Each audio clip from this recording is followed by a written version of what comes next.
দর্শক, স্বাগত জানাচ্ছি পতাকা বিশ্বে। আপনাদের সাথে আছি আমি আহমেদ সার্জিল। ইসরায়েল না ছাড়লে যুক্তরাষ্ট্রকে সহযোগিতা নয়, খামেনির হুঙ্কার।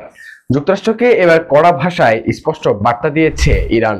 দেশটির সর্বোচ্চ ধর্মীয় নেতা আয়াতুল্লাহ আলী খামেনি হুঙ্কার দিয়ে বলেছেন, ইসরায়েলকে সমর্থন বন্ধ না করলে যুক্তরাষ্ট্রকে কোনো ধরনের সহযোগিতা দেওয়ার প্রশ্ন ওঠে না।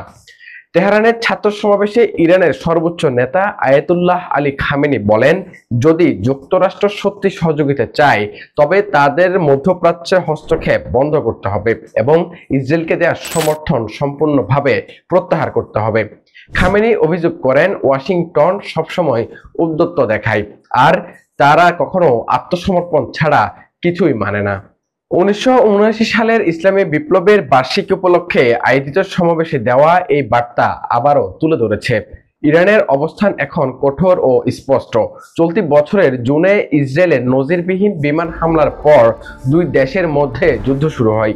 সেই যুদ্ধে যুক্তরাষ্ট্রও অংশ নেয় আর নিহত হয় 935 জন ইরানি ও 24 জন ইসরায়েলি। পরবর্তীতে যুক্তরাষ্ট্র ও কাতারের মধ্যস্থতায় যুদ্ধবিরতি কার্যকর হলে তেহরান ও ওয়াশিংটনের পারমাণবিক আলোচনার পথ এখনো অনিশ্চিত।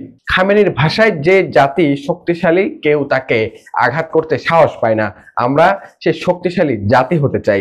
খামেনি অবশ্য এমন হুঙ্কার আগেও দিয়েছেন। যুক্তরাষ্ট্রের সঙ্গে ইরানের সম্পর্ক সাপে নেউলে।